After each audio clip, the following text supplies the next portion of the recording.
And we meet once again on the internet, on YouTube, or if you're listening to audio, on Spotify, on iTunes, wherever you're listening or watching now. We meet again, everyone. Good to see all of you. It's Monday, November 14th, 2022. It's 9 p.m. in the East, in the United States. I'm doing fantastic. It was a beautiful day here in Clearwater Beach, Florida. Absolutely a perfect day. It's actually supposed to get a little chillier. I know everybody's laughing at that, but it's supposed to get a little chillier later this week, maybe down into the low 60s. And we'll just have to see how chilly that really is. The high is going to be in, I guess, the low 60s. So the lows will be in the 50s or wherever. But today was in the 70s. Absolutely beautiful. And in fact, I went for a bike ride today. Before I get started, I want to remind all of you watching live or watching in the replay on YouTube, please give this live show a thumbs up. You know I ask for it every time, and I always will. Please give this video a thumbs up. I know you like it, but please show everybody else that you like it by doing that. You might be new to Unfound, never heard of it before, despite all of the marketing that I do and posting and everything else. But you may be coming to this live show for the first time. So you want to think about subscribing. Got a lot of content on this channel. A lot of true crime content. Yes, it's a disappearance podcast, but maybe you'll find some other things I talk about, like on the live show. I do talk about murders and other topics of true crime, so you might like that too. So subscribe. It's right there in the bottom right-hand corner.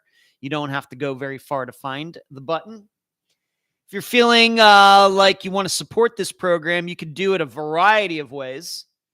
Right now in the moment, maybe you just want to hit the join button. Being you're watching, you're on here on YouTube anyway. Hit the join button down there below. For a low price, you get some extra stuff that you can find out what that is by hitting the join button. Also, only during the live show. You cannot do this if you're watching in the replay, but if you're watching live right here on Monday night, you can hit that little square with a $sign. That is the super chat. If you'd like what we do here at Unfound, if you support what we do, try to help all of these people out who are guests on Unfound for the last 6 years. If you like what we do here, hit the super chat, make a contribution. That would be appreciated. And then if you want to set up some sort of monthly charge in which you get some extra stuff, you can go to patreon.com/Unfound Podcast. And there are a variety of levels. You can check out those levels by going to patreon.com/Unfound Podcast. So let's see who is in here first before I go any further. Karen gets in first. Nephew Charles, second. Talk me into it. Greetings. Hello to you. Kathy, The Real, coming to us from Australia. Suzanne, Jasmine, Gordon. Hello, Gordon. With the fancy H there. Or fancy, is that what that is? An H? Puma. It's a great animal. Great name for an animal. Puma. Paula, hello. Lisa says, here's my second thumbs up. Appreciate the reminder. It's what I do. Lisa and Leanne, good to see you with the emoji and the little wave there. Thank you very much.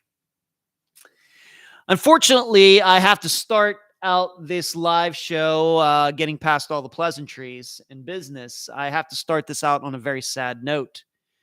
That is why I'm pretty sure that she will not be moderating tonight. But my assistant Cherie, her mother got killed on Friday in a tragic tractor accident. I really don't know how much I say, but it was an accident. It was not any any felonies committed. She wasn't murdered or anything like that, but she died in a tractor accident on Friday. And on Friday night / Saturday morning, I was still up. As you know, all of you know by now, I'm somewhat of a night owl. Night owl. Yeah. Night owl. And she just, like I said, it must have been 1:15 in the morning on Saturday morning. And she texted me. She asked me if I was still up. I said yes. And then that's when she told me. And so that is what happened like Friday afternoon, Friday evening. So I hope, I know some of you have even contacted, some of you know about this already because I posted it on Saturday with Cherie's permission, that some of you have asked me, well, I'd like to send a card. Do you have her address? I probably do have Cherie's. I think, and I know I told people that I didn't, but I probably do because I have sent gifts to my assistants in the past for all their work. But, I don't know if Cherie wants me to really give that out. I really haven't even brought it up to her. So she can be found on Facebook, even though she's very, very, very low key on Facebook. And she is known as Charlie Bravo on Facebook. So you maybe track her down in the group and maybe send her a message or something. Maybe if you want to do it that way.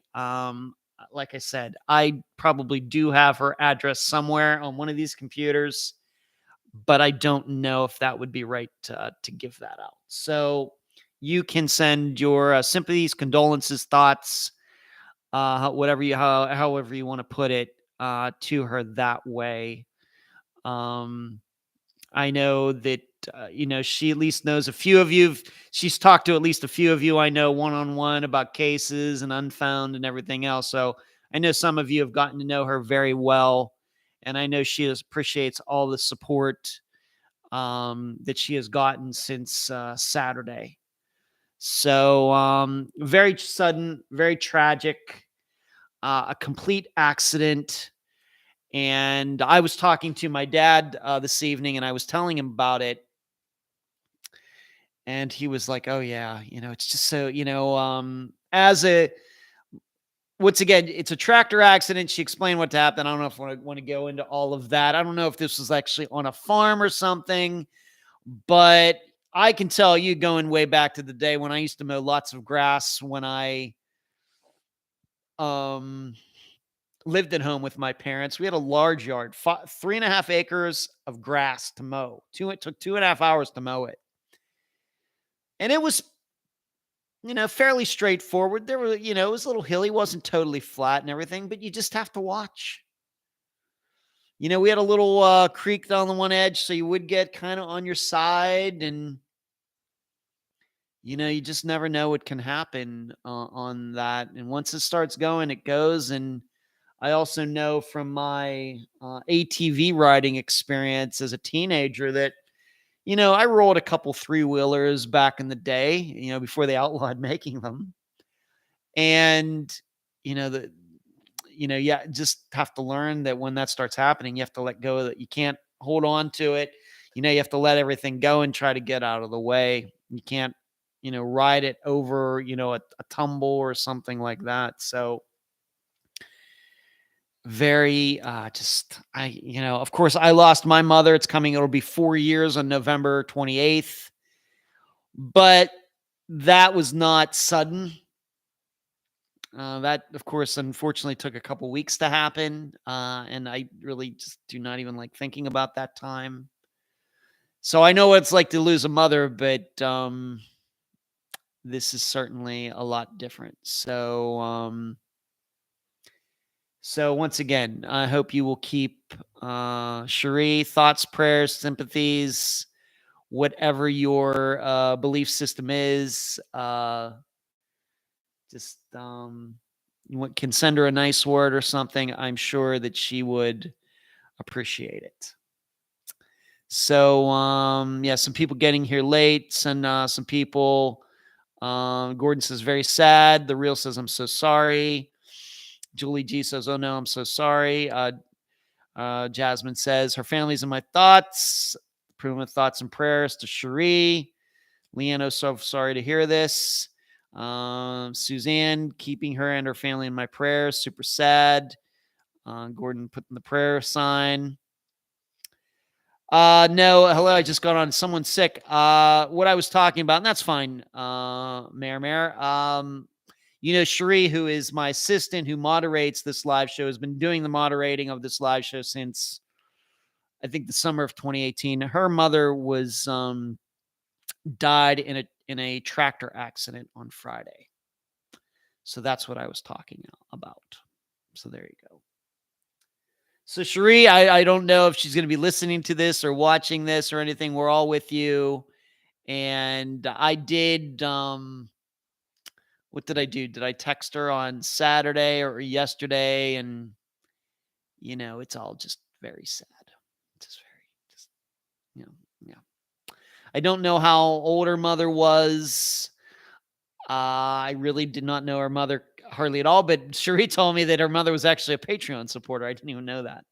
So there you go. So I had to start out on a down note, but I thought that was the best way to get into everything that we have to talk about. Just talk about it first. So there you go. Okay, moving on. No disc golf to talk about this week. I've not done any disc golf. Just kind of taking a break for a little while. I'm not playing in another tournament until December anyway. So maybe I'll get out here and practice maybe tomorrow evening or something. We'll just have to see. So nothing to talk about really in that. Ryan D sends sympathies. Mayor sends sympathies. Hello, Iman. Hello to you. Moving on, of course, this time last week, we were all, I think a lot of us were engaged in the Powerball saga, finding out how high is it going to go? Who's going to win? Is somebody going to win last Monday night, or is it going to go to Wednesday? What's going to happen if somebody wins? Is a group going to win it? Whatever. And it turned out last Monday night after this live show was over, although there was a delay due to some security issues somewhere. I don't even know what that was about. But one ticket did hit in California, of all places. $2 billion. Now, of course, after taxes, and if you're going to take the lump sum, it comes down quite a bit. But still, that's a lot of money. And I was thinking, Unfound has quite a reach now. I mean, it's not Serial. It's not the Joe Rogan Experience with as many listeners as he has, but Unfound does okay. And it stands to reason that although I don't know if the odds are very good that the person who won it was an Unfound listener, but the odds are actually very, very good that an Unfound listener actually knows who this person is. So if you are an Unfound listener and you're listening to this and hearing this, if you find out that it was your friend or even a family member hit that, I hope you get a piece of that. I'm hoping you get a piece of that $1 billion or whatever that person is going to get to take home. Now, I have several friends in California, but none of them have alerted me that any of them won. But you know how this can be, that sometimes people don't want anybody to know. And there are states where, you get to be anonymous. And as I've read, and they've done interviews with some of these people, a lot of times they stay pretty low key. Because once people find out that you won, it doesn't even need to be $1 billion. Even if it's just $1 million, people start coming to them with their hands out. So a lot of them, they certainly up their lifestyle, but they do it in very subtle ways. And so it very well may be, I don't know what the laws are in California, but there are states where you get to remain anonymous. Maybe California isn't one of them, but I hope that this person, and it could be a group, it could be a bunch of people like at some store or something, all went in on one ticket and they're going to have to split it so many ways. I guess that's certainly possible. But one number on one ticket won it. It wasn't like people between California, Florida, and Pennsylvania are going to have to split it. It's all on just one ticket in California. I can't even imagine it. I cannot imagine it. Although I'd like to, see it out and see if I could control my temptation. So everything went back down to 20 million for Wednesday. But now Mega Millions is now up over 200 million if you're feeling lucky. But so that is over. I just think it's fascinating. I really do. How something like that brings everybody together. Everybody's going out and getting tickets. Everybody wants to win. Everybody has dreams of hitting it, and kind of everybody can rally around it. Many people paying attention to the same event, and everybody hoping that, just like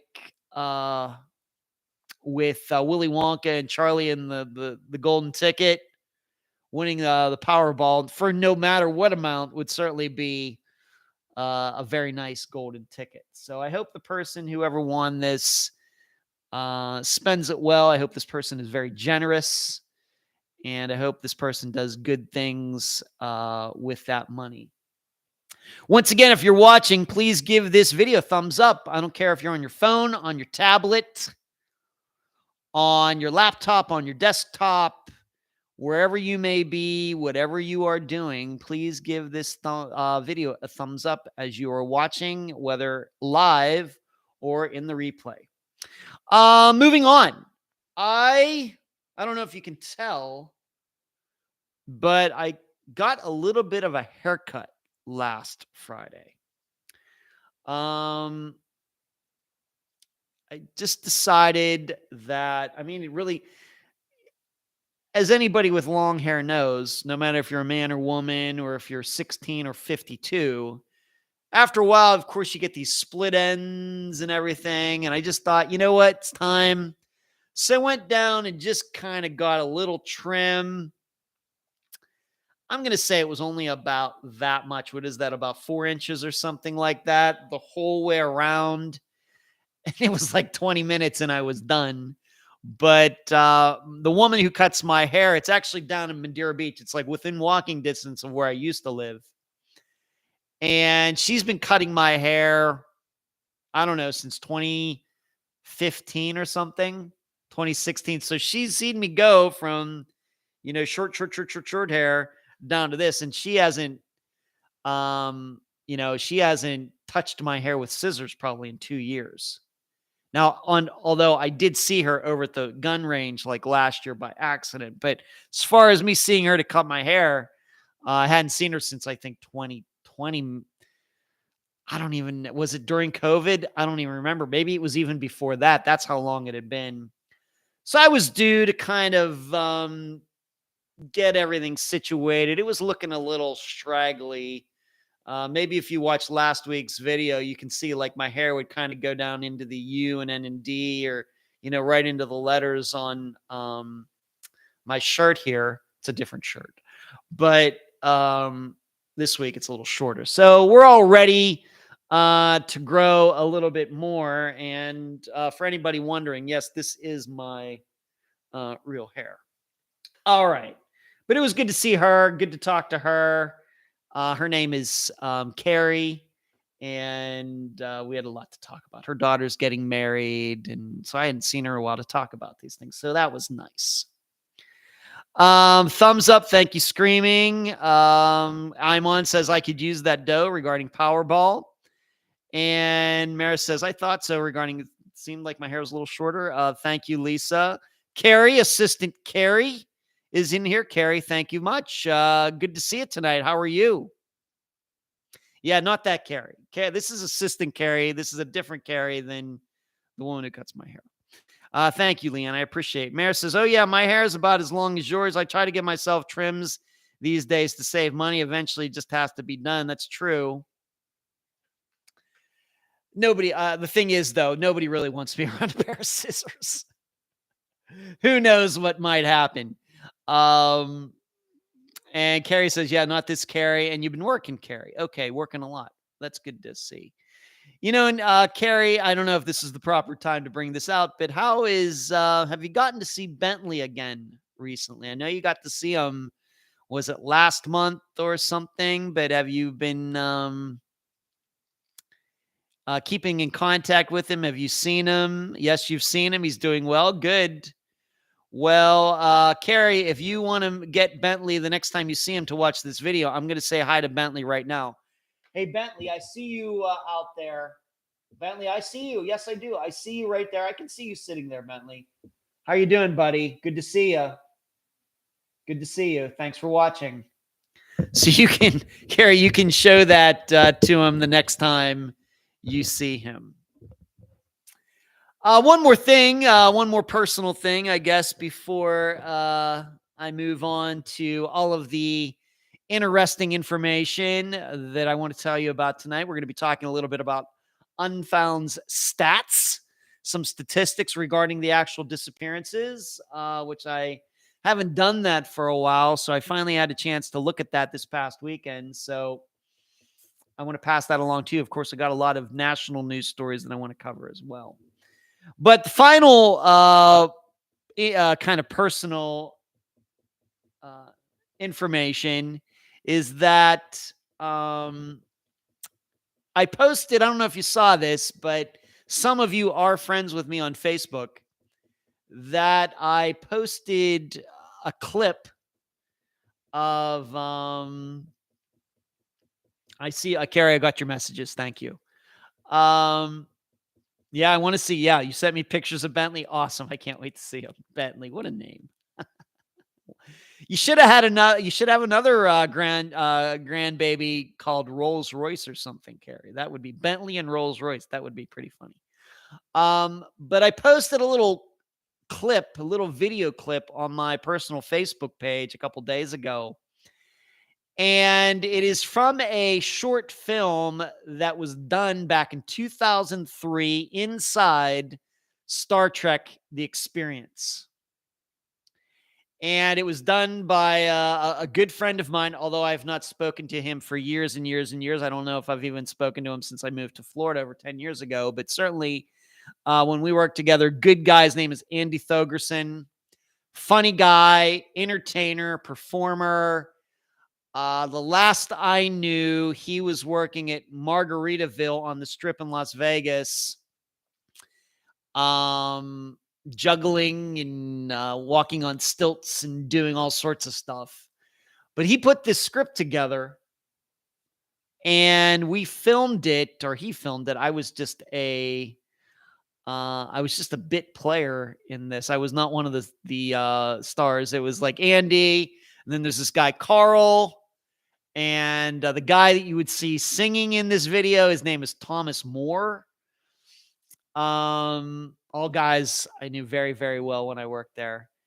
And this film is about 12 minutes long, but I posted about a 3-minute clip in there, just kind of the part where I'm in it.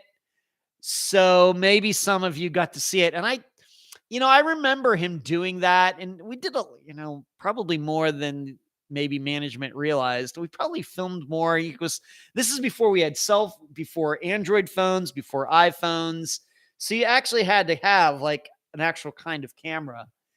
But, some of these people did do these little skits and things while we were waiting between shows. And this was one of them. And it ended up being about 12 minutes long. And it's really corny. And I don't know how well it's done. I don't even know how funny it is, but it certainly is corny. And I would like to think that at least my couple parts in there are pretty good.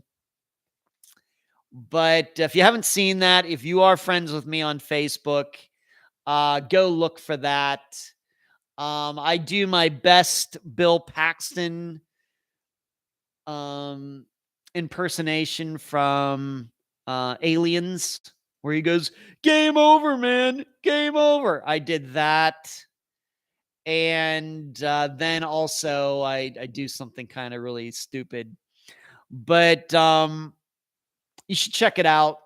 I don't know how, once again, I don't know how funny it is, but you will get to see kind of like the behind the scenes. If you are a Star Trek person or you'd even gone to the experience back at the time, these are kind of like the hijinks things that used to go on behind the scenes at Star Trek The Experience. It was just, that job was way too fun. I know we didn't make very great money or anything. We had excellent benefits. So the health benefits, the dental benefits and everything were spectacular. Didn't get paid that well though. But it was a fun time while it lasted. I was there for 4.5 years, but it brings back a lot of great memories. And it's also very sad because the one young woman it's in it, her name is Barbara Rowlands. You will see her if you get to watch it. She's the one who she says she has to go pee, and then like the water cooler thing, it shows up beside her. Barbara Rowlands was a very good friend of mine. We were not alike in any particular way whatsoever at all, but just really identified with each other, loved talking. She put a lot of plays together. We talked a lot about writing and stuff like that. That was kind of the level that we met on. And she ended up committing suicide. Wow, I'm going to say 2009, 2008, 2009, something like that. Or maybe it was even like 2007, somewhere in there. Very sad. Liked Barbara a lot. And I didn't even find out that she had done that until maybe a month after it happened. I actually found out about that at a Christmas party thrown for former Star Trek people, thrown by a woman, April Iber. You might remember she has a podcast. She interviewed me a couple years ago on her podcast. You might remember that. Thinking It Through, I think is the name of it. And she's in that video, by the way, too. But she held a party, and that's where I found out that Barbara had committed suicide. So seeing her in there, so talented, very sad. But overall, it brings back a lot of great memories. And you get to see me with short hair, what I look like. I would have been 32 at the time. So this was like 20 years ago. Man, I don't know where the time has gone. I just don't know. But hopefully you've checked that out. I was going to put that in the group, but I thought that was a little too self-indulgent. So you'd have to be a friend of mine on Facebook to see it. Ferry says, my nephew's name is Ford Hendry, so going to that Bentley thing, okay. Mara says, yeah, I looked at YouTube. You could do it, and I'm just so glad to have caught this live again. Me too, Mara. Thank you. Mara says, names can be so interesting. They can. TD said, didn't Lorden do some skits back in the day? TD, I think you're right. John and I, when I interviewed him last year for a special Thanksgiving episode, remember that? There won't be any special Thanksgiving episode, unfortunately, this year. Too busy. But we have talked about that. He did do some filmmaking, and he was, is the way I remember, down in LA doing work like that. He was. That's true. That is true. I never worked in LA. I worked in Las Vegas. I was a performer there. I did work on some movies and things there. So our path, John and my path, never crossed back then. But yes, he did that too as well. That's true. Hello, Valerie. Screaming. Paxton was the only guy to be killed by an alien, a predator, and the Terminator. Yeah. That is true, Screaming. Yeah, Bill Paxton, who just died a couple years ago. Very, very sad there. Great actor. Just really loved everything that he was in, even going way back to the 80s in Weird Science, which was spectacular. Lisa says, I've been watching the Stephen Panky trial on YouTube. Forgive my ignorance, but are you on YouTube testifying? No, there were no cameras in the for either trial, Lisa. There were no cameras in the courtroom. I think they were just there for the opening statements. And that was it, I think. And even if you say, Lisa, if you really pay attention, if you are subscribed to the Greeley Tribune, although, of course, there was writing about the trial that just occurred, the pictures they actually used were from the first trial a year before. So, no, there's nothing on there. They did not put anything like that. I could assure you if that would have been if that would have been the case, I certainly would have posted that already. Not I care one way or the other, but if it's going to be out there, I might as well be the one who posts it. No, there were no cameras in the courtroom. I think early on, before the first trial started, I know Sheree and I talked about what are the possibilities, and Court TV at the time in 2021 did play the opening statements live on Court TV, but that was it. That, to my knowledge, that was it. They weren't there when Steve was up on the stand. Like for the first time around, he did not take the stand for the second time. All right. So there you go. All the personal stuff is out of the way. Oh, and by that way, I also went for a nice bike ride today. It was beautiful. Now that it finally got the air, put air in the tires finally. Moving on, let's get to the true crime section, which will, of course, take us to the end of this live show tonight. We got an hour and a half to go, so let's get started. The poll that I posted in the discussion group, given that this past Friday was the conviction of Steve Panky, end of an era, I asked a very simple question. Was Steve guilty? Could you have come to the point of beyond a reasonable doubt regarding Steve's guilt?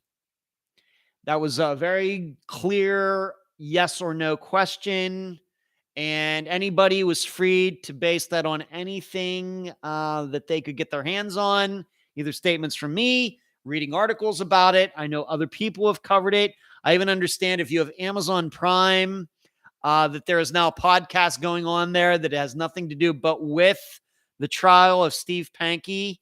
It's being hosted by the woman who asked permission to use my interview with Steve in her podcast, and I told her no, but it's out there. I don't think she liked that very much, but at least she's getting a plug here now. Wherever you could find any information regarding the trial, including my own comments, what did you think? 85% of you in the group, in the discussion group, said that no, you could not say that Steve was guilty beyond a reasonable doubt. 85%. Even I was surprised that that number was that high. And there are comments below there. And if you're not a member of this discussion group, that's something you've never heard of before, go to Facebook, do a search for Unfound Podcast Discussion Group, request to be allowed in, and I will permit you to enter. And you will get to stand there as long as you behave yourself. And that's a poll that we do every week. I try to make it as interesting a poll as I can do on a Saturday morning. So 85% of you believe that Steve could not be proven to be guilty beyond a reasonable doubt. Now, you should know, going over to the think tank, if you don't know what the think tank is, just go to patreon.com/Unfound Podcast to become a member. Really did not get much into that. Really did not ask that question because in the think tank, we have litigated Steve's guilt and innocence twice before. Right after the first interview played way back in 2019, we did it a year ago after the first trial happened. So there was no reason to really go over, do you think he's guilty and everything? I pretty much know what everybody's thoughts are in the group already. So we tried, we kind of did something different where we kind of just looked at it more from a jury point of view. I asked them, had you ever served on a jury before? There were questions like, why is it that, the information is out there that on that night, Norris Drake was another suspect back at least in the 1980s. And he said that he went to run errands that night. Why is it in the trial that neither the defense or the prosecution ever mentioned actually where he went? Is it because they don't know? So those were some of the questions that I posed to the think tank. And we did have a brand new member. Her name was Leah in the think tank, and she loved it. New member this week, signing up for the think tank. So maybe you should think about it too at patreon.com/Unfound Podcast. Now, as far as me, I think that I've made my thoughts very clear. And in fact, I got trolled on them 2 weeks ago by a person in particular that I'm not going to mention. But I certainly could not have come. I'm not saying that Steve didn't do it. I'm saying that I was surprised. I'll state it again. I was surprised that the jury so quickly could come to that decision, because there does seem to be a lot of straggling information out there, hanging out there, that does not seem, in my opinion, the defense, either Mr. Viorst in the first one or the public defenders in the second one, took full advantage of. But once again, I'm not in the legal business. I'm in the information business. But since that is the last time that interview is ever going to play on an episode of Unfound, at least as far as I can see, maybe 20 years down the road, we'll kind of do a look back and we'll play that interview. And I'll be 70 something. I'll be like Steve Panky's age at that point and looking back at it. And 20 years from now, it'll be about the time Steve will be getting out of jail. But I want to ask all of you one more question before we totally move on from this, although I am going to try to correspond with Steve in jail. Big question. And I want all of you in this live show to think about it. Everybody listening now on Spotify, iTunes, wherever else, I want you to think about this as well. Are we to believe, and I have this typed out on my notes to my left, are we to believe that knowing Steve the way we now all know him, obsessive, compulsive regarding Janelle's murder, are we to believe that knowing Steve the way we now know him, that he didn't keep track of where Janelle's remains were? Are we to believe he didn't know the crew was heading in that direction where they were digging? If so, he would have had plenty of time to move her remains, but he didn't. I want you to all think about that, because we now know it's accepted. Steve was the killer. And we know how obsessive he was in keeping track of what the police were doing and all these things, filing paperwork and everything that he sent me and everything else. But are we to believe that he really didn't do the simplest of things, kind of keep tabs on where he put Janelle to make sure that nobody was going to run across her remains? Because we have to remember something. This crew was out there for a while. This wasn't just like they just turned up there one day and started digging and just happened upon the spot. They were digging a natural gas line and had been out there for weeks, if not months, going in that direction. Digging right across the stream here. So, didn't even attempt it. I wonder about that. Carrie says, without being a trial, I can't decide.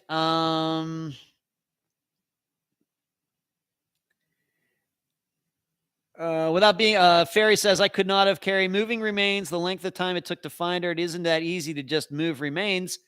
Well, he was the one that did it. Carrie, he picked that spot for a reason. He's the one who picks that spot. Now, I realize it was 30 some years ago. But I think pretty sure if I knew I was doing something that could really get me in trouble, that would be etched in my mind, of course, unless I get dementia or Alzheimer's or something. That would be etched in my mind. And once again, understanding the way we know Steve, as much as he followed everything that was going on with her. Interesting. I agree so much. This case makes me so irritated. It just does, and I just get bad feelings. I think it was pure luck that the workers... Well, it was pure luck, Carrie. It absolutely was pure luck. I'm not saying I believe into Steve's conspiracy theory that he said in the interview that I did with him. In fact, he eventually distanced himself from that as well. All I'm saying is those guys were out there going in that direction for weeks. Are we to really believe that Steve didn't know that and couldn't have gone out there like at 3 a.m. and got her remains and thrown them in the back of her car, and they would have come across that spot and probably wouldn't have thought for a second about it? That bothers me. And on that, we're going to conclude all of the Steve Panky talk. So let's move on. I just want all of you to think about that.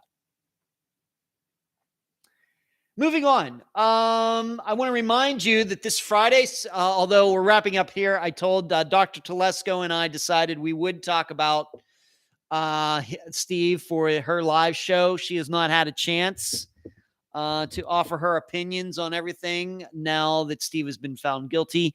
We will be talking about Steve on Thursday's live show with Dr. Telesco. All of you really by this time know how that works. It'll be at 7 p.m. Eastern. It will be on their YouTube channel, not an Unfound YouTube channel. It'll be on the Fischler College of Education and School of Criminal Justice channel. All the other times where I've been with her on there, including 2 months ago when I was down there and we did that show. So I will be sending out reminders to all of you on Thursday, but I, of course, am reminding you right now. But we will be talking about Steve, and maybe that question I just posed to all of you may come up. We'll see. Strasman says he might have just stopped checking in on where she was at and the workers just hit on it randomly. Valerie, I have a question. Did Steve make eye contact with you? If this so, did he have an expression on his face? Valerie, I never looked at Steve once. I motioned to him like this when I mentioned him, when I was asked questions about him. I kind of like, because he was right there. I mean, he was like, I don't know, 15 feet away from me or something. Very close. But I never looked at him. I looked at him when like they were bringing him into the courtroom and all that. But when I was sitting up on there, I never made eye contact with him. It really just wasn't that important to me. Yeah, great question, Valerie. No, I'm still tripped out, but I can't help. I'd still tripped out, but I can't help. Julie, okay, Julie, I don't know what that means, but that's funny. But this Thursday, you will get to hear Dr. Telesco's. Of course, she has the doctorate in criminology. She is the longtime professor. She is ex-NYPD. And so she and I will get to throw around all of these ideas, and we'll see a woman with her type of lengthy experience, deep experience, thinks about all of this. Mary, did you not want to look at him, or it just slipped your mind? Either way, it just wasn't important. You know, it's not like I'm afraid of him or anything. My concentration was elsewhere. You know, I think that my job as a person up there on the witness stand is to, if the prosecution's asking you questions, you look at the prosecution. If the defense, you look them. That's showing them proper respect. If the judge said a few things to me, of course, you look and, Steve wasn't saying anything to me, so there's no reason to look at him. You have to remember, as soon as you get up on the stand, pretty much, they start asking you questions. I don't know. I don't know. It just didn't occur to me. I have no idea if he looked at me, how he was answering it. When I was answering questions, how he was reacting. I have no idea. No, I have no idea. And I really don't care. So Dr. Telesco's show this Friday or this Thursday, 7 p.m. Eastern on their YouTube channel. I'm guessing we'll be doing this over Zoom, but it will be playing on YouTube. Moving on to some other things. As I heard, Denise McGarity, who was the guest for the disappearance of Toby Anderson, she did a live little video. When was it? Later last week, that they're going to be doing a search on a piece of property that could be she believes is very important to the disappearance of Toby. And she's very excited about this. This has been a long time coming. I know maybe at least a couple of you do follow Denise on Facebook. And so she's been posting about this. She's been working very hard on this. I really did not know how things were going. But she did this. In fact, she was, so happy doing this video about what's going on that she was actually crying a little bit. So she's very excited about this search that is going to be done on this piece of property. Like I said, that they've been trying to do this for a while. I will try to follow up on how the search goes. I'm not sure when it's going to be happening. Maybe one of you knows that, but maybe you want to, keep aware of that, and maybe they'll turn up something. I happen to believe that Toby did not walk off. I could believe that the family member that he was staying with, that guy, was it his uncle, is most likely responsible for Toby's disappearance. So we shall see. But moving on. On that topic, let's see. As Mayor says, "Oh, I understand. And when you were sitting down, you were behind him, right?" No, I was to the side of him. When I was up on the stand, Mayor, it's very weird in that courtroom. You don't face the gallery; you face the jury. So, the gallery is to my left. The judge is facing this way to my right. The gallery is facing this way, and I'm facing this way. And so Steve was like right here, like 15 feet away. The prosecution was across, diagonal from me. On the topic of searches and remains being found, was I talking to Cherie about this last week or somebody else? But it does seem to me that 2022 was kind of a slow year in that respect. It seems to me that only one set of remains have been found this year, and that was Ashley Simpson's in Canada. And that was like this past summer, and she was murdered, and that guy that she met now is in custody for her murder. Other than that, I think that that's been it for the entire year. I will have to really, really go back and check, but I think that's it. Maybe, the time runs by so fast. Noah Davis, did that happen when when that bone was identified? I think maybe that was this year, back in like June or something. It wasn't summer of last year. It wasn't summer of 2021. It was this past summer. But, that bone had been found like back in 2015 or 2014. It was just recently identified. So it's been a really slow year for any of Unfound's disappearances getting resolved.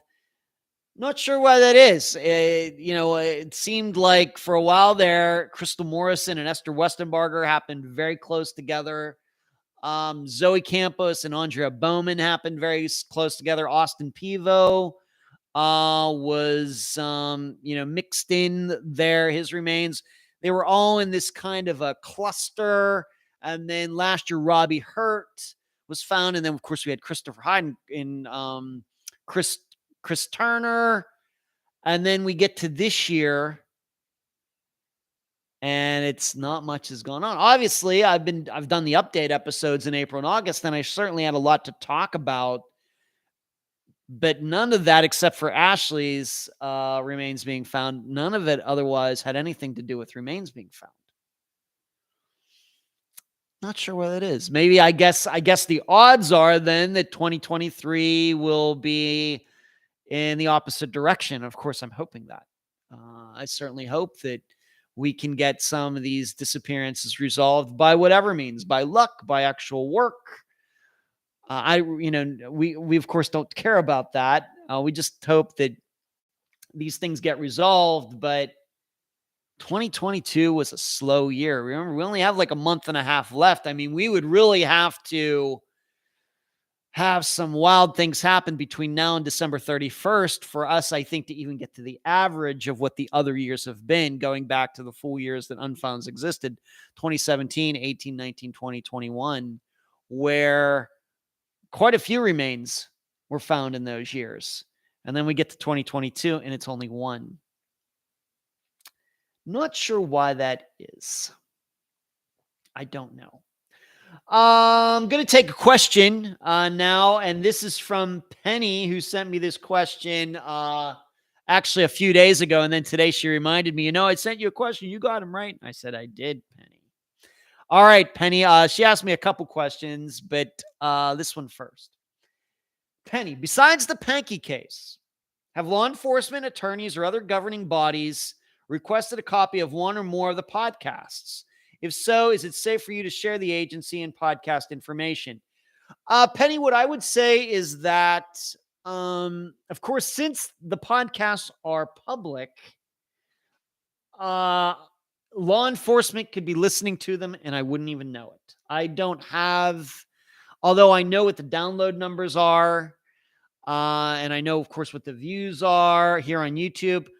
I don't know the names of everybody in every group or organization or person who has a subscription on Spotify or iTunes or YouTube or anywhere else.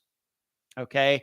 This is not like Facebook where, you have a list of all your friends, or even on Instagram when you can look at your followers and who you're following, or on TikTok. Of course, when it comes to podcasts, it's not like that. So they would not have to contact me at all to listen to the podcast or even download it if they wanted to go through the trouble to actually have an MP3 file, but they could do that on their own. They don't need my help. Now having said that, must have been 3 years ago. The only reason I remember that it wasn't longer ago, because I know I was living in this place and I've been here 3.5 years. It seems right after I moved into this place, must have been summer of 2019. I had an investigator with a DA's office in Tennessee who wanted copies of a conversation that I had on Messenger.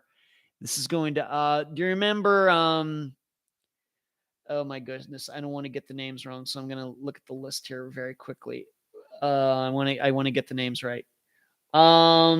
Do you remember the disappearances of Jansen Brewer and Daniel Braden?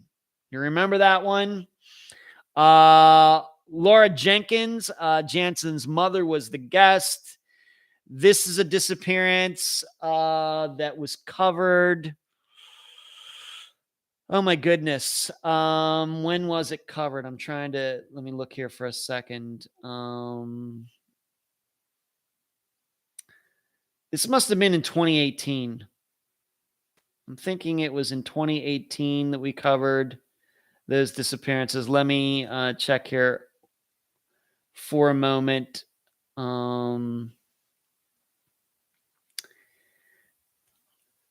Might have been 2019. Anyway, DA's office, investigator with the DA's office contacted me and wanted a copy of the messenger conversation that I had with this guy, Scotty. Do you remember that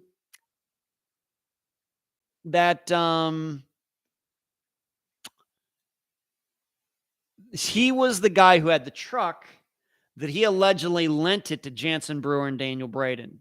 And then they went missing. And this is one of those disappearances where the vehicle is missing as well. Well, I had a back and forth with Scotty, and he was as weird as you ever want to be, would ever anticipate. But somehow they found out about it. I probably talked about it on a live show at the time or something.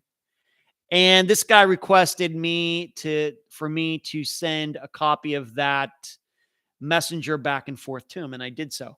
I haven't talked to the guy since. So I obviously those disappearances are still unsolved. I'm guessing it didn't lead them anywhere.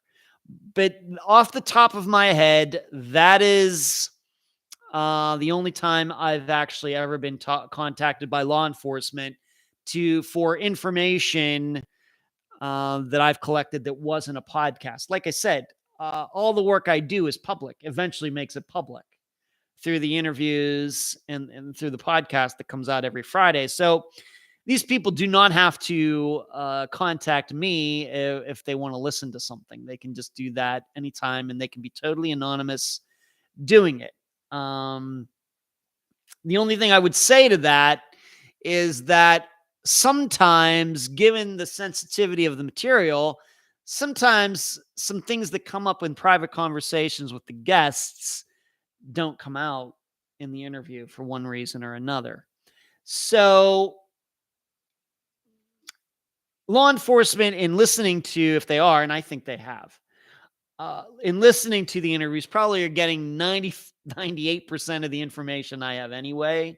So they really don't have to come to me. So Penny, that is my answer to that question. Very good question. You'd think, well, if you're doing good work, shouldn't they be contacting you more? Well, not really, because all the work I do eventually becomes public. So they don't have to go to me. They can just pull it up on their phone and listen to it in an interrogation room somewhere. And I wouldn't even know. And I'm fine with that. Julie says, well, no lie. Interesting. Julie, yellow submarine. I don't know where that came from, Julie, but that's pretty funny. That's very random. Valley, did you say you were going to contact Steve again? I'm going to try to start a correspondence with him in jail. Yeah, I am. I do, especially with the name Brewer. Carrie, I remember that mess. Yes, Carrie, yes. Daniel Braden and Jansen Brewer, Daniel Braden, and Scotty, and me contacting Scotty. And yeah, he was a trip. Would not be a surprise that of all he was responsible for their disappearances. You must be super careful. You mean in my private life, Penny? I guess. I don't go many places, so it's not that hard. And a follow-up question from Penny.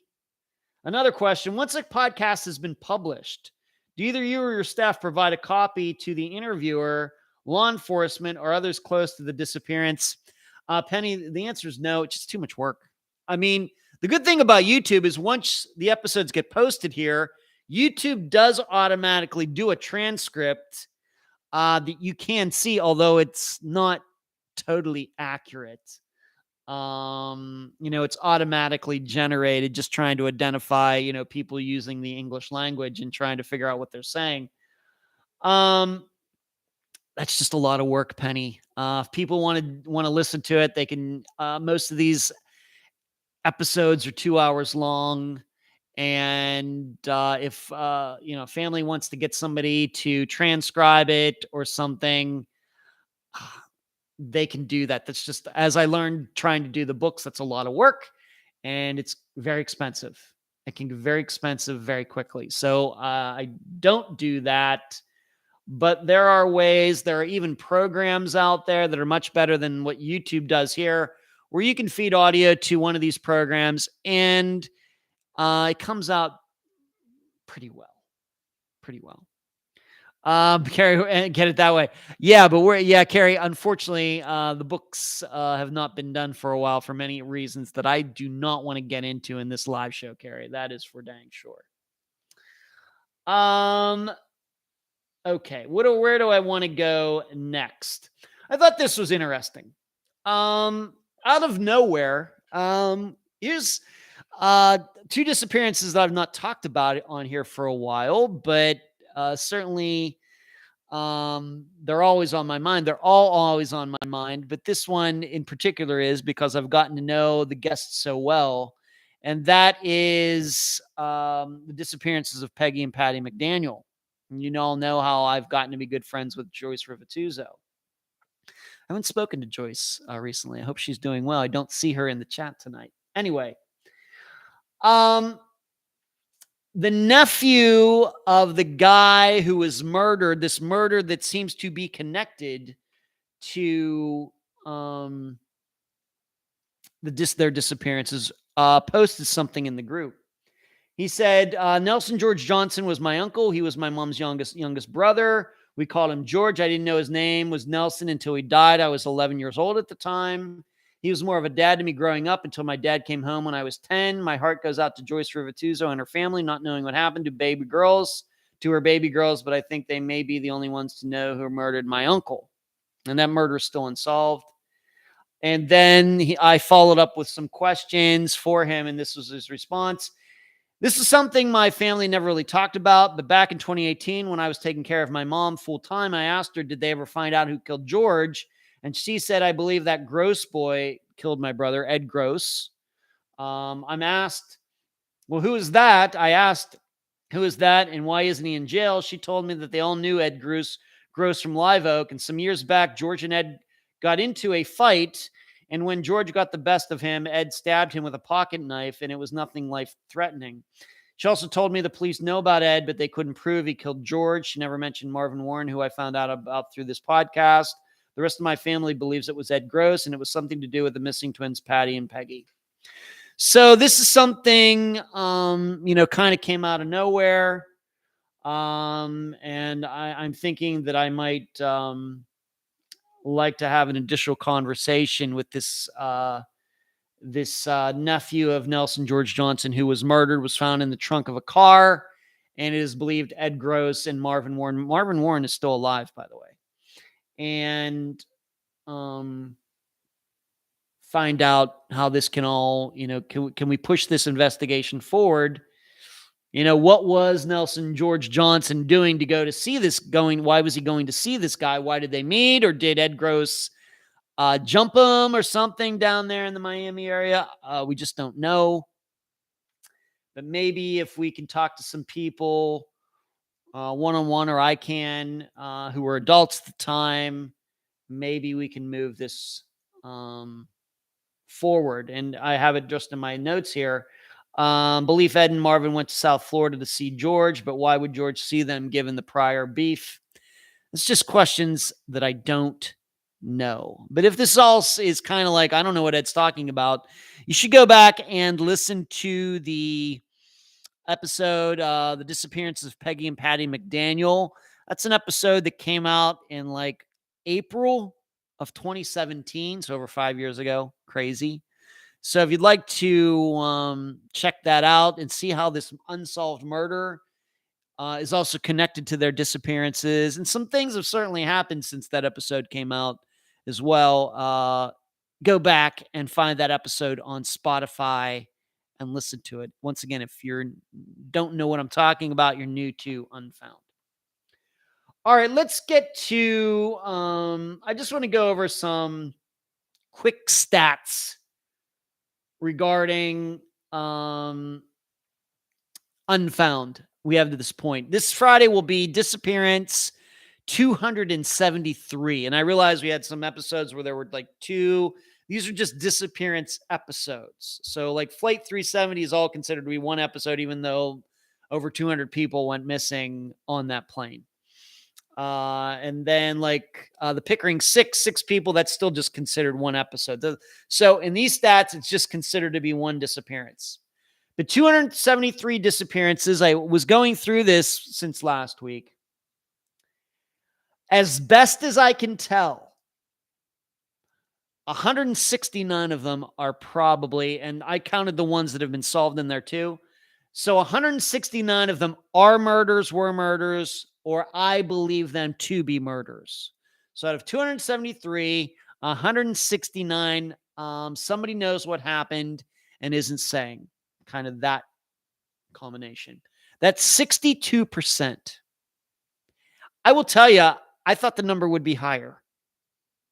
Given my thinking and what I think I know about disappearances, I thought that number would be at least into the 70-some percentage range. But right now, like I said, some of them were guesses. And, some of these facts just don't really line up to anything.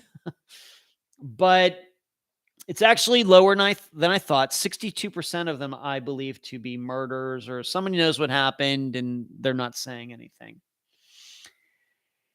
And then what I also did was I broke them down into categories. And there are 6 major categories that I like to put disappearances in. These are the types that I talk about when I go to speak to criminal justice majors. And those types break down this way. 37 of them are it's a murder, but. So what that means is there are signs of violence, but and maybe somebody's even admitted to it. And of course, we have some that have murders, so those go on in this category as well. It's a murder, but. Patty Action is one of those. Jacqueline Cooper, very recent. Mary Watkins. Those are examples of ones that are in the it's a murder, but category. Now, the next category I looked at was a league of their own. So these are disappearances that do not neatly fit into any of the other types, at least the way I break them down. There are 18 of them. Some of those examples would be Dale Kerstetter, who was the security guard guy who went missing during a platinum heist. Flight 370, of course. And then I also put Jason Jolkowski in that category as well, because he's not in a demographic that you would think would go missing the way he seemed to have gone missing. So that's why he's in that category. Moving on, the next category is the man said. And that's, of course, a perfect example. A husband and wife go to bed. Next morning, he gets up. She's not there. But her car's there, her clothes are there, her phone's there, her purse is there, her keys are there. And the guy says, I just don't know what happened. We have 64 of those. And also would be the woman said, it would, of course, be a part of this too. But it's mostly the man said, so that's why it's called the man said. And examples of those would be Angela Green, probably the best example. In fact, that's the example I use when I speak to colleges. Rosemary Rapp. And then also very, very recently, Natasha Carter and Susan Carter. I believe they are also in the man said type. Moving on, how many walk-offs? And now you remember, walk-offs can also be murders. So I don't want you to get too fixated on the title. But the walk-off, 84. Now, that once again, that does not mean that all of them were people who walked off and committed suicide or died to the elements. It's just a part of their disappearance is it seems like that person did walk off. For example, we just had the recent disappearance of, we just did the recent Paris Hobson, who obviously walked off. There's nobody that doubts that her mother and the other family members are telling the truth, that she walked down the street and disappeared. Nobody doubts that. That's surely the truth. That's a walk-off, even though it could still be a murder. And I could certainly be convinced that Paris Hobson might have been murdered. But that's a version of a walk-off. So some of those, Noah Davis, Brian Schaefer, and people don't necessarily have to be walking. They could be driving, like Harry Milligan, Travis Robertson. Just have to remember that a lot of different circumstances fall under the general term of the walk-off. Some of them may be suicide. Some of them just people on drugs like Noah Davis not really maybe knowing what they're doing. And then some of those people might have been walking off to see somebody who ended up killing them. Some of them, surely some of them are murders. It's just hard to say. And then the next category that I looked at was the art of luring. So people who were enticed to do things that caused their disappearances. Some of those examples, Jeff Nichols, he was lured by golf clubs. Tyler North, we know for sure what's happened there. His ex-wife and her boyfriend are going to go on trial. He was lured by sex. And Barbara Frame, she was lured by divorce papers. So those are some examples. But once again, a total of 19 of those. And the final category is drugs play a role. there are actually 50 of these. And probably we've surely talked about drugs way more than that, more than 50 episodes. But these are the ones where uh, either dealing in drugs, um, overdosing are possibilities. So drugs play a role, 50 of them. Some of those examples, Brian Cook from West Virginia, Jessica Garino, even Chip Campbell could fall under the drugs play a role in their disappearance somewhere. And so that's 50. And you probably can tell, there's a lot of mixture. And, one that could be a drugs play a role, could be it's a murder, and it's just up to me to try to draw that fine line between going into this category, going into that category. So those are how they all break down right now. Like I said, of 273 disappearances, including this Friday's, 169 of them are what I would call murders or something along the lines where people know what happened, but they're not saying. 62%. 37 of it's a murder, but 18 of a league of their own, 64 of the man said, 84 of the walk-off, 19 the art of luring, and 50 drugs play a role. Kathy, I did the same calculations per my opinions and came up with 62%. Wow. So you and I looked at all of these independently and we came up with virtually the same percentage, Kathy. That is crazy. Wow. Okay, maybe we're on to something, Kathy. Mayor says, I will do that. I'm not sure if I caught the one yet. I've watched many older episodes, but maybe not all of them. I started listening to Unfound Podcast maybe 4 years ago. Okay. Valerie asked me about Steve. Are you going to write him or visit him? I'm not going to visit him, Valerie. I'm not going out to Colorado. No way. But I will try to find out.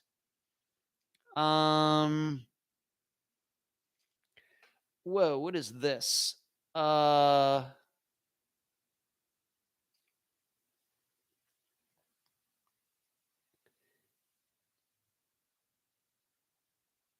What? Mayor, did somebody take over your that's funny. Somebody came on with the same name as somebody who's already in there and posted all that filth. Wow. Where is Cherie when you need her? Oh my goodness. Putting that user in time out.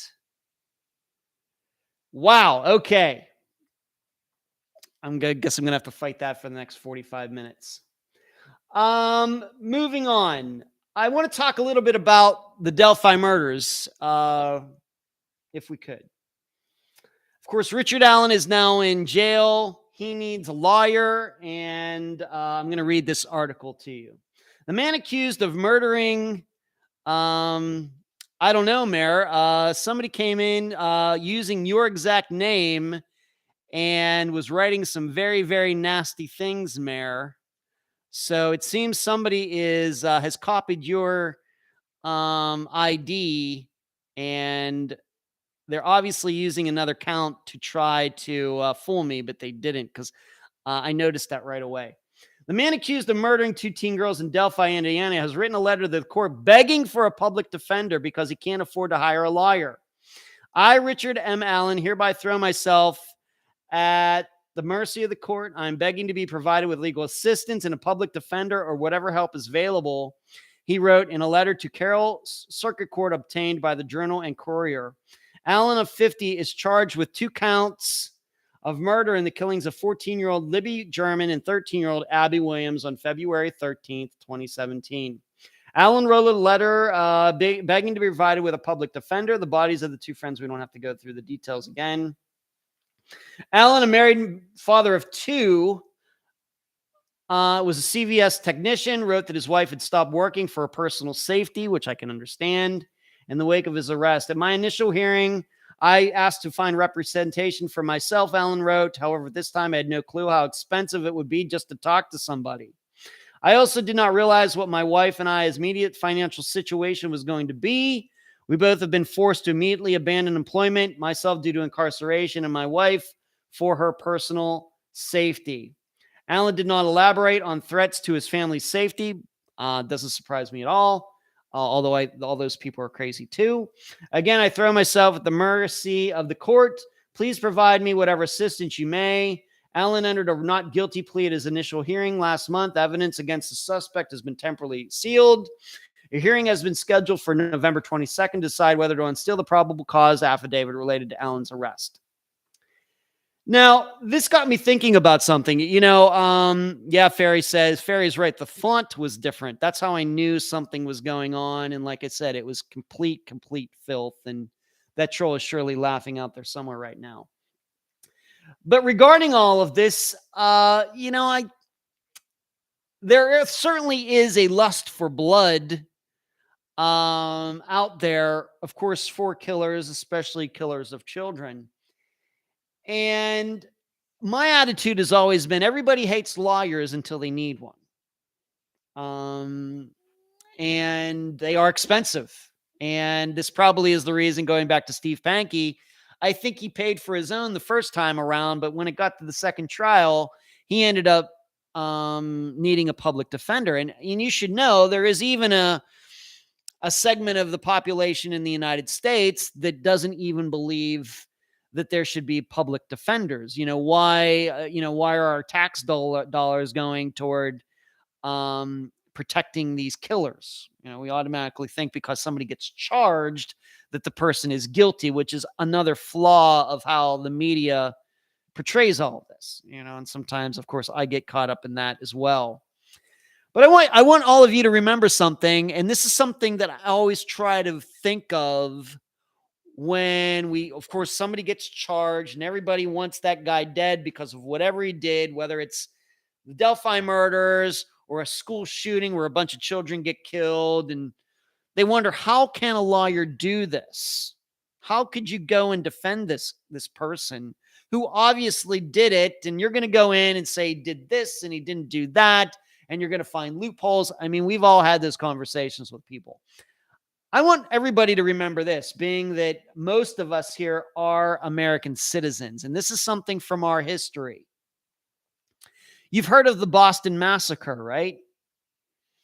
That happened in 1775, before we were even a country. The United States. It was still a property of the British Empire, and everybody who lived here were colonists. They were subjects of the British Empire when this happened, the Boston Massacre. Well, what had happened was that there were some British soldiers there.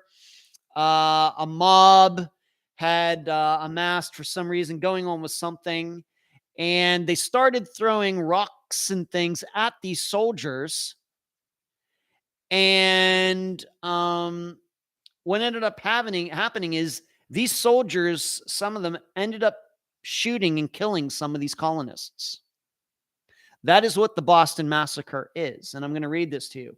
8 soldiers, 1 officer, and 4 civilians were arrested and charged with murder. And if you really get deep into this, you can understand why everybody wanted blood. They wanted these guys hung. Everybody was really, all the colonists here in these colonies, the 13 colonies, not the United States yet, really ticked off about that. Do you know who defended these soldiers? Is anybody a history buff enough to know who came to the defense and represented these soldiers when they went to trial? Does anybody know that? It's something I don't know why I even know this, but I am on a trivia team. Future U.S. President John Adams defended these guys. It wasn't some fly-by-night lawyer whose name gets lost in the annals of history or anything else. Future president came to their defense and represented them. Of course, he became president once the United States became its own independent country. But he defended them. And 6 of the soldiers were acquitted. The other 2 were convicted of manslaughter and given reduced sentences.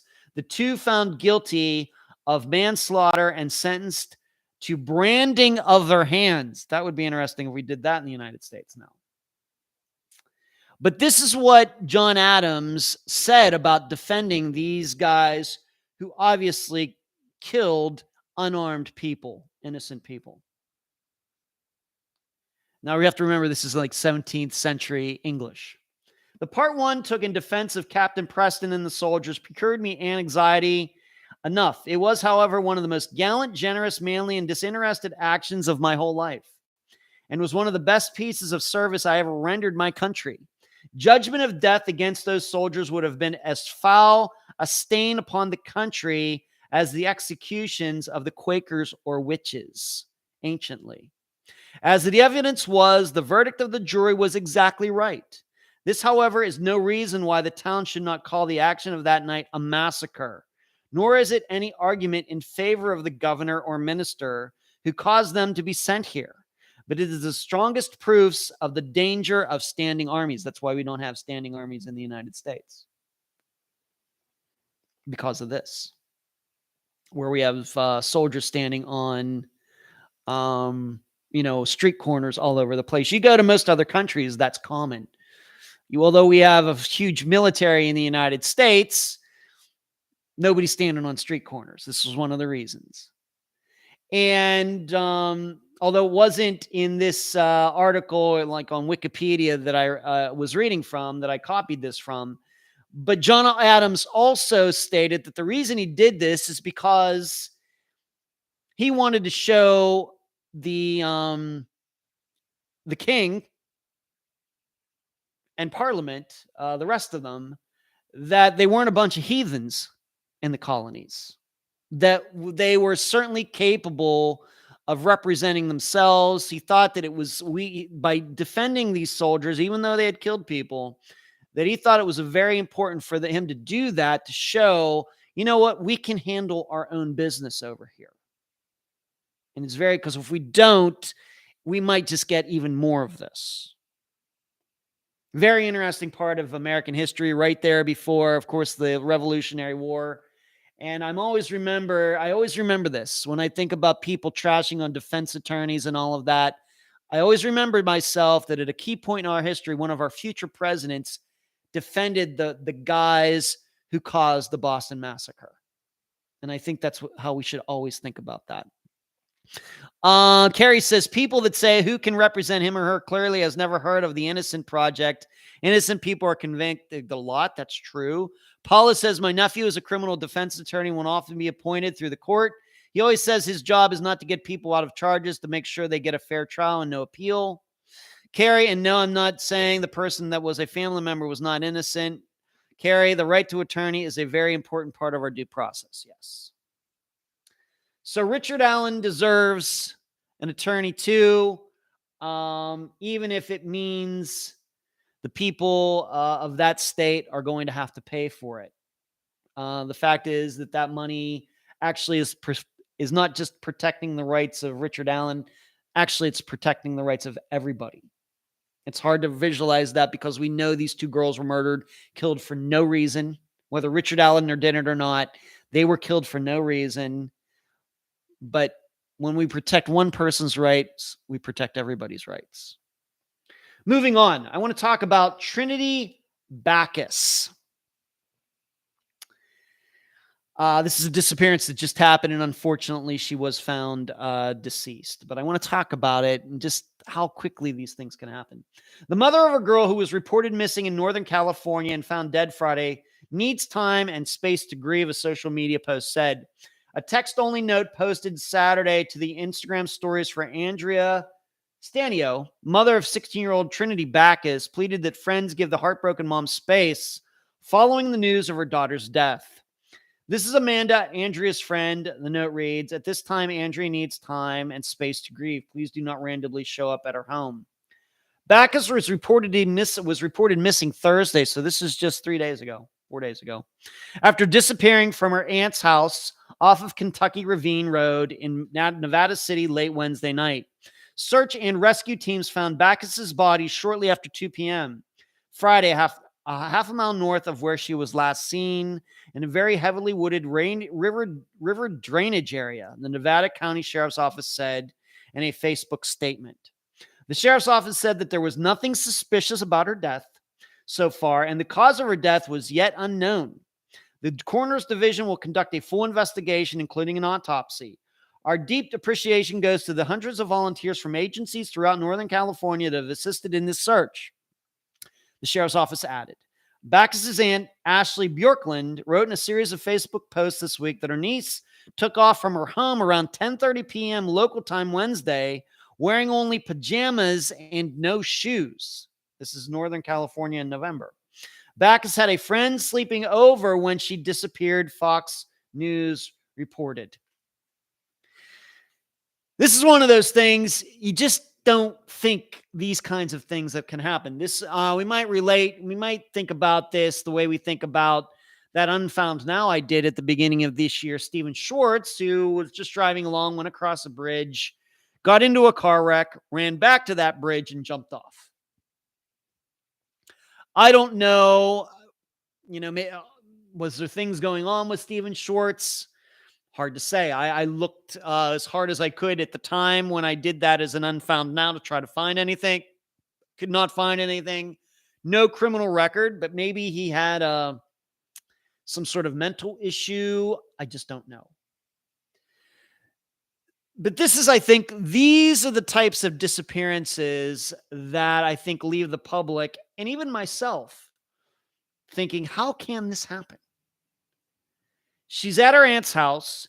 She has a friend over, and then all of a sudden she's running off into the woods, and that alone is strange. Even if she didn't die, that alone is weird.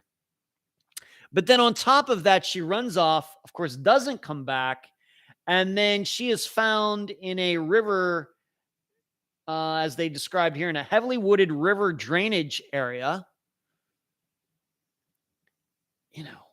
What is everybody thinking here?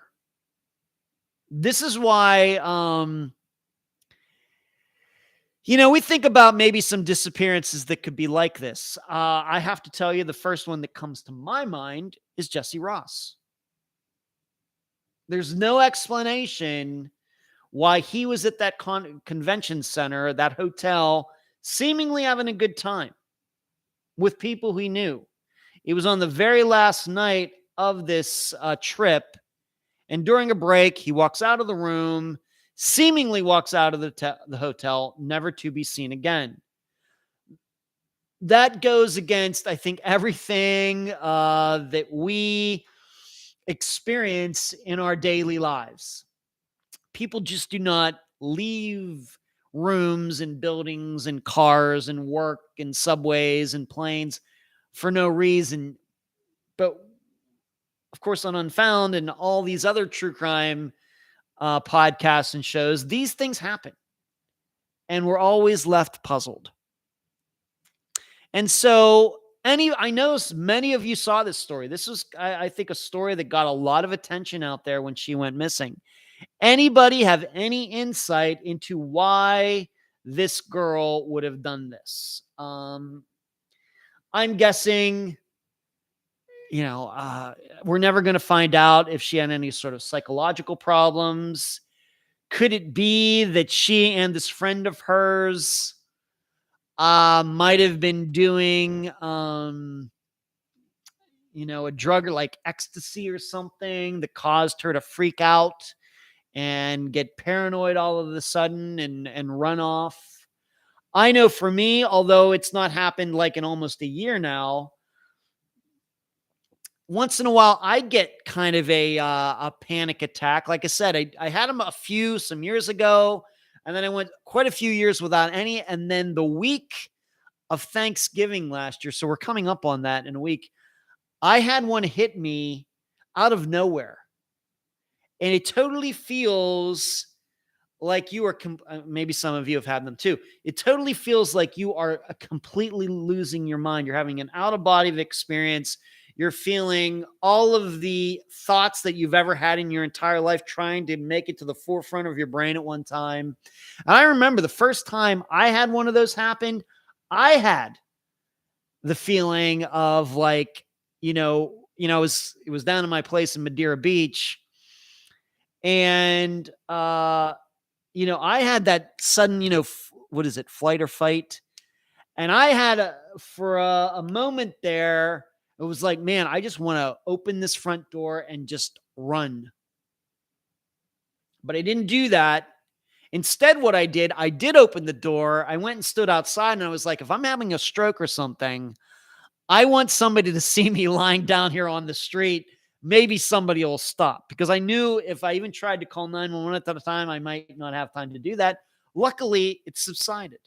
And I know, like, I can feel it coming on, even like the one last year. I know what to do now to kind of make it go away, even though it takes time. So in a way, I kind of know how you can feel. You have these feelings rush over you. Why I was able to control it right in that moment, that first time, I don't know. But I did think I was losing my mind. And I'm telling you, when that happens, even last year when that happened, I think it was on a Tuesday. I think it happened the day after I did that Brian Schaefer video. The day after that is when it happened. I'm telling you, my brain did not feel right for a week. It just felt totally spaced out. Totally. In fact, I think I mentioned it here. I talked about it, I think, on a live show, talked to many people about it. So I wonder if that was what was going through Alyssa Backus's, or not Alyssa. I know an Alyssa Backus, Trinity Backus. I know an Alyssa Backus, by the way, for totally different reasons. But Trinity Backus, I wonder if what was going through her head. So what is everybody saying? Ferry says, when people are depressed, it can be a quick decision, sadly. Ferry says, my guess is the other girl made a move on her. That's interesting. Paula, the girls had a disagreement. Certainly possible. Carrie, panic attacks are super scary. I really thought I was having a heart attack and dying. Yeah. I the first time I had one, I thought I was having a stroke, Carrie. I didn't feel anything from like the neck down. Everything was fine from the neck down, but it was all up here. Valerie, this is a good live show tonight. Thanks, Valerie. I try to do my best. Ferry, I agree, Valerie. Thanks. Jasmine, did you see my question on Facebook? Jasmine, I do have your question. I'm going to get to it. Thank you. So it's very sad. And the title of this Friday's, although I'm not ready to talk about it yet, the title of this Friday's episode is going to be called A Fine Line. And it's going to be about, do we realize how all of us, really, even though we're fine right in this second, we're like millimeters away or just a split second away of not being all right. And, I think back to what happened to Shree's mom last Friday. In a split second, everything changes. This is the way I think about this. And, this is something that I wonder if family members who have loved ones that go missing like this, this is something that we need to think about more and more and more. That just because a person is fine now does not mean that person is going to be fine an hour from now or even a minute from now. Very, very difficult and very sad. I'm hoping that we can get an answer to all of this. And unfortunately, sometimes once these people are found, we never get any information about after that. The family never posts anything. Well, here's what we found out. That would certainly help the rest of us to kind of understand our own lives and maybe understand some of these disappearances and try to start thinking, are there people in my life that this could happen to as well? But that often doesn't happen. Once a person is found in a situation like this, maybe the family just wants to keep everything private and we can't learn much from it. But learning about why this happened could help somebody else. Could. Very, very, very possible. It's very sad. Just don't know. Hey, hello, Jill. What's up to you, Jill? Mayor says, wow, sounds scary and unsettling. And I felt like that too. I know. I've had that happen like 5 or 6 times. Um, like I said, it was a year ago. It'll be a year ago. This coming, not tomorrow, but a week from tomorrow, it'll be a year ago that I had the last one. And I was sitting on my bed. I was doing some unfound work. And all it took was me looking at my computer right here. And I looked up at the TV and boom, I just saw stars. And I was just totally, I can remember going to Thanksgiving over at my brother's 2 days later, and my mind was still not right. It was still all messed up. I don't know. But it takes a while. And I went, of course, I talked to my sports psychologist about it. I went and talked to my doctor about it. I even had an MRI done to make sure I didn't have any tumors up there or anything. Nobody knows. Nobody has any answers. Nobody has any answers. I still don't know what it was. And it's happened to me like 5 or 6 times. I don't know. My pulse doesn't go up. It's just everything up here is completely scrambled. All right, Jasmine, since you asked, Fairy says it is a chemical imbalance. Well, I'm certainly imbalanced, Fairy. Jasmine, I'm going to answer your question now. Why don't police sometimes take cases seriously, maybe a person risk level or lifestyle? Do you think it's something that Congress can change this so it can help all people, even if that person has a lifestyle that's not exactly so-called normal?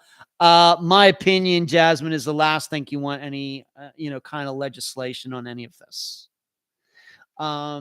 This is something that has to be ingrained in police officers before they ever get on the job. This is why, I'm trying to do what I can, trying to get to as many schools as I can, talking to students who are criminal justice majors. I don't know how many of them are eventually going to be, police officers. Maybe a lot of them will end up working for Amazon for all I know. I don't know. But that's where it needs to start. I realize the police officers, when they get there in those first few moments, filling out the paperwork, it's very difficult to tell what's going on. There's a missing person. A family is upset. They're giving the police officer all this information and, just filling out the boxes. Name, age, height, weight, hair color, everything. And there's nothing that there's not anything that a law is going to do. This is something that has to be ingrained in them, that they just have to realize that it's important. Easy for me to talk. They're put in very difficult situations, especially when, we're talking about, as you put it, Jasmine, people who have lifestyles that are not so-called normal. So maybe we have prostitutes or the homeless, people like that. The issue, of course, is that these people go missing for extended periods of time and then all of a sudden show up alive somewhere. And to them, it's like, what's the big deal? What were you worried about? And then there's the time where that person goes missing and doesn't come back at all. And the tough part is trying to determine between the times where they are going to come back and then that final time when they don't come back. And my belief is that the only way you can do that is to understand disappearances very well, knowing it when you see it, knowing when something compared to all the other times seems different this time.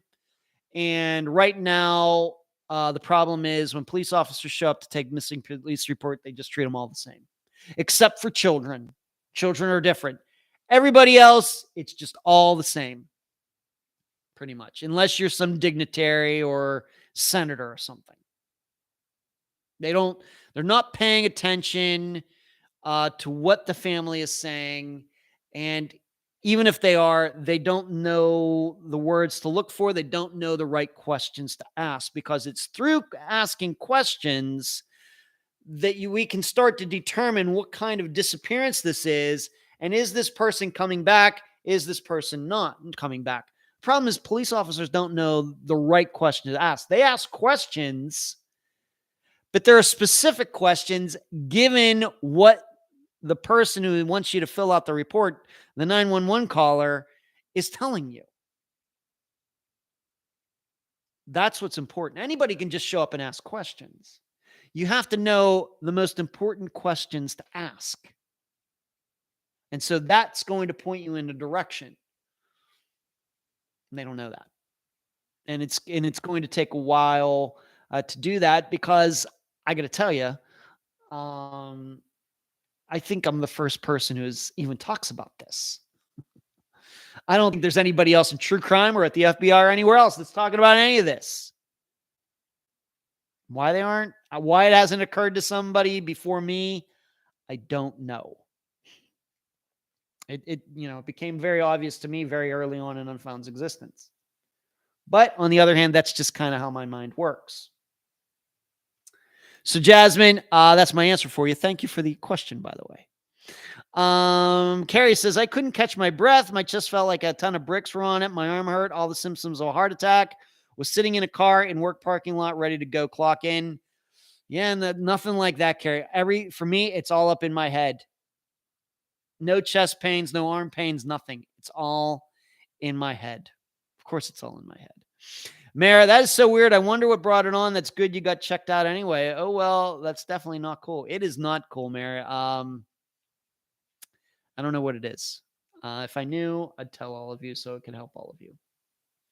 All right. I want to talk about a killer clown. I got about 18 minutes left. I want to talk about this. And I want to talk about this little kid, Michael Vaughn. There's maybe been some movement in that case. And then we'll talk about Friday's disappearance, and then we'll be done. Florida judges rejected defense attorney's bids for accused killer clown Sheila Keene Warren to be freed from jail pending trial, and for prosecutors to be sanctioned for their handling of the case, court records show. Keene Warren, the woman accused of gunning down her husband's former wife, I'll get to that, in late May 1990, remember, 32 years ago, while dressed as a clown, will remain behind bars as she awaits trial decades after the alleged murder.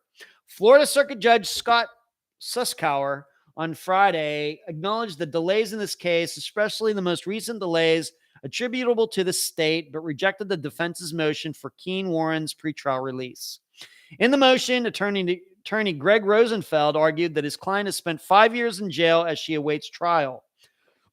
Rosenfeld instead sought house arrest with restrictions. On Tuesday, he told Fox News Digital his client is not guilty. She did not commit this crime, he wrote in an emailed statement. The defense team will continue to fight, and Ms. Keene Warren is looking forward to having her day in court. Marlene Warren, 40, was shot and killed at her Wellington, Florida home on Saturday, May 26, 1990. I just was a freshman in college, officials have said. She had just finished breakfast with her son and his friends around 10:45 a.m. when they spotted the vehicle roll into the driveway. A person who was allegedly wearing a red nose, an orange-haired wig, and face painted exited the sedan and walked to the home's front door. The person dressed as the clown was carrying a flower arrangement and 2 balloons. One balloon reportedly bore a picture of Snow White. The other was emblazoned with the words, "You're the greatest." Marlene answered the front door, and as the clown offered the items to her, witnesses heard a gunshot and Marlene fell to the ground. The person dressed as a clown calmly walked away to the LeBaron, a Chrysler LeBaron, remember those, and drove away. Warren suffered a gunshot wound to the face and was rushed to the local hospital where she died 2 years later. Police arrested Keene Warren 27 years later on September 26, 2017. Investigators learned Keene Warren, who was married to someone else at the time of the murder, went on to wed Marlene's husband, Michael Warren, in 2002. So just so you can all understand this, she murders Michael Warren's wife in 1990, then married him 12 years later. That's crazy. The pair had been living in Tennessee where they operated a restaurant. A grand jury voted to charge Keene Warren with Marlene's murder. Police then tracked her to Washington County, Virginia, where they arrested her without incident. She was 54 at the time. In Friday's latest ruling, Suskauer further rejected Rosenfeld's push for sanctions against prosecutors who produced a clown sighting file just 8 days before Keen Warren was scheduled to go to trial, despite previous claims that no such documents existed. The 25-page file contains information related to other reports of clown sightings in the area at the time of Warren's slaying, court records show. It allegedly includes the names and contact information related for roughly 40 credible clown sightings leads for around the time of the murder. Rosenfeld argued that prosecutors failed to disclose additional details of exculpatory evidence, including interviews with a man who allegedly confessed to the murder. So I want to stress this again. This woman, Keen Warren, allegedly murdered Marlene Warren in 1990. 12 years later, this alleged killer married Marlene Warren's husband. So that's a long way to wait to marry somebody if you wanted the wife to be dead so you could move in with the guy, move on in on the guy and marry him. I don't know what to make of this. It very well could be that she did it. Did she have a LeBaron at the time? Were police at the time ever to figure out where these balloons and everything had been bought? I'm not that up in all of this, but I just found this story so interesting because it's somebody dressed up as a clown committing a murder, whether it was this one or not, but that if she did it, how could she have ever predicted that in murdering this woman that 12 years later she would be able to marry this guy? Did she murder this woman so she could eventually marry this guy, and it just took that long for Michael Warren to be convinced to marry her? Wow. That's a crazy story. Crazy story. Carrie says, now my body does fun stuff like start coughing uncontrollably just before a panic attack. I roll. Puma says, I remember this on the America's Most Wanted show. So when this happened back then, this was on America's Most Wanted, Puma. Okay, that I don't think I should be surprised by that. Any time there's going to be a person dressed up as a clown who shoots somebody, that's going to make news. It's just hard putting that all together. If she married this guy a year later, then I guess maybe might even think that he had something to do with it.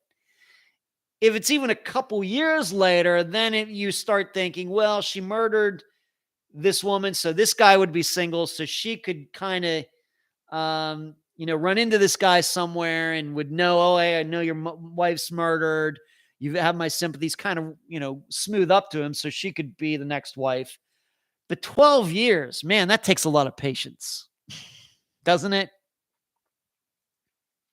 She probably did it, but I certainly, if she did it, I certainly want to know what went on those 12 years between this murder and then those two finally marrying.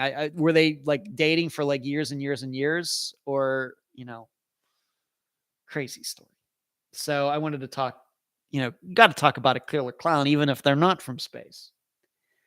One last story, and this is the disappearance of Michael Vaughn, this little 5-year-old who went missing in Fruitland, Idaho. This is an Unfound Now disappearance that I covered back last year.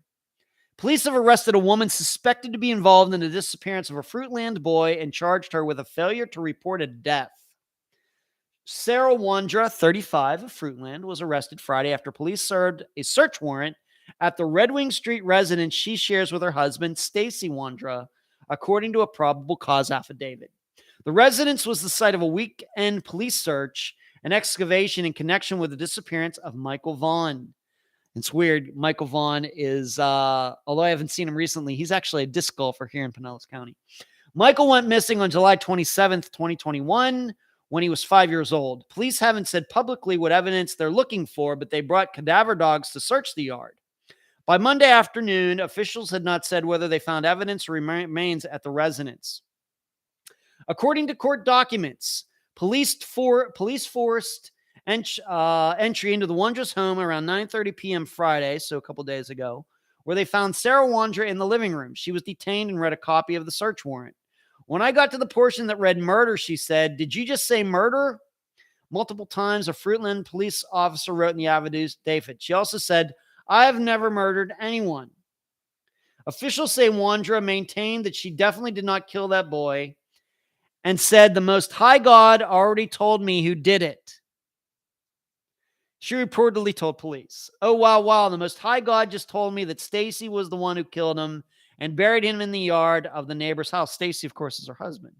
When asked later to show police where the boy was buried, according to the affidavit, she told police of a spot near the entry of her residence and said Stacy had buried him in the backyard by the shed.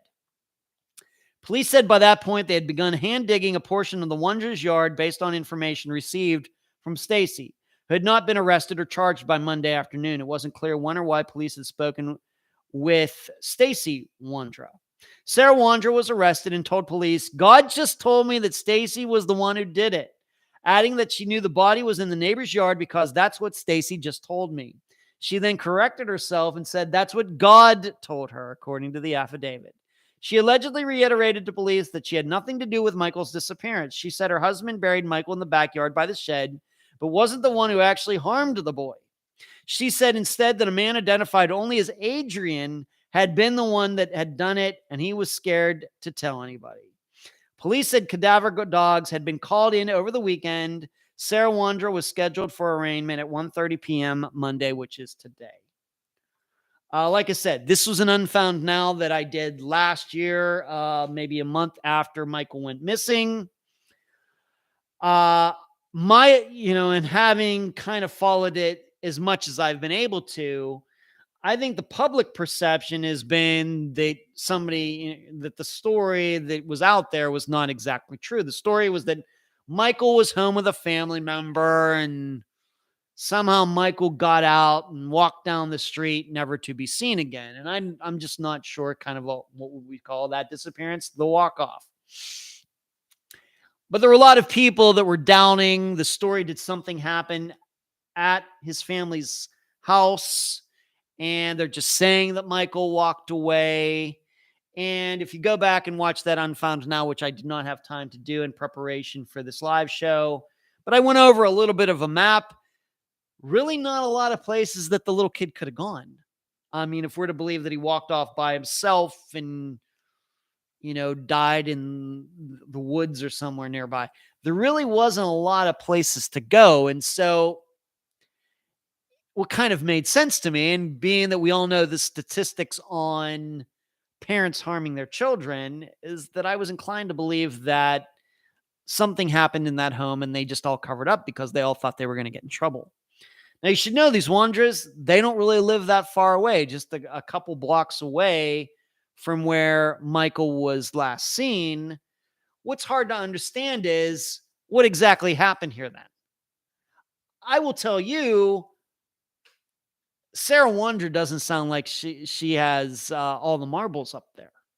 I have nothing against people's belief in God or anything else, but this does seem like an odd response when police show up and she's told, "Hey, we're looking for Michael Vaughn," and then she starts saying that, well, God's talking to her, and yeah, my husband did it, and everything else.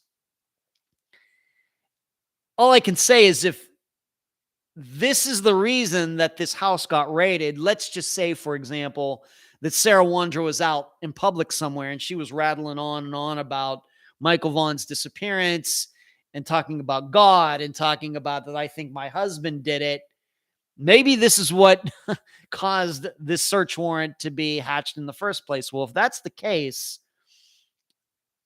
I'm not thinking they're going to find anything. She just doesn't sound to me like to be sane. Given, once again, I'm not judging her for talking about God. What I'm looking at are the circumstances and how she's responding to them, which don't seem to be very logical. She's not lawyering up. She's, of course, she said that she didn't, cause the death of Michael Vaughn, but in the next breath, she's talking about, yeah, she knows who did it. And it just doesn't seem to make a lot of sense. And so I would, unless there's recent information within the last couple hours, they actually did find Michael Vaughn's body on this property. His remains buried there. Just reading this article, I'm not inclined to think they're going to find anything because I just don't think that this sounds very sane. It seems to me that police are looking, it's a cold case, nobody's coming forward, and then all of a sudden they're hearing about this Sarah Wonder woman who's talking about Michael Vaughn and maybe rattling on to the neighbors about all of this, and they catch wind of it and say, oh, we got to go do this. That's sometimes how things happen. For example, look at the disappearance of Robin Abrams and how many places they've dug up, how many basements they've dug up over the last 30 years. Find nothing. So I would temper your expectations regarding all of this. I of course hope that Michael Vaughn's still alive, but if he's dead and something happened to him, there's nothing in this article that would cause me to believe he's actually on that property. My opinion. Just watch. 24 hours from now, I'll be proven wrong. We'll just have to see. But being that it was an Unfound Now episode, I had to talk about it. Charles says that's definitely a wild story regarding the killer clown. It certainly is, Charles. Paula, they have that hearing on YouTube. I may have to watch that, Paula. Puma, could they not have lived together during that time? Just not get married until Puma, that's very possible. It very well may be that those two started dating right after his wife got killed. Maybe. I don't know if anybody knows that. Maybe their marriage records can be found on, of course, we know they got married on 2002. I have some ways to figure out if they lived at the same address for a certain amount of time. Maybe I could look that up.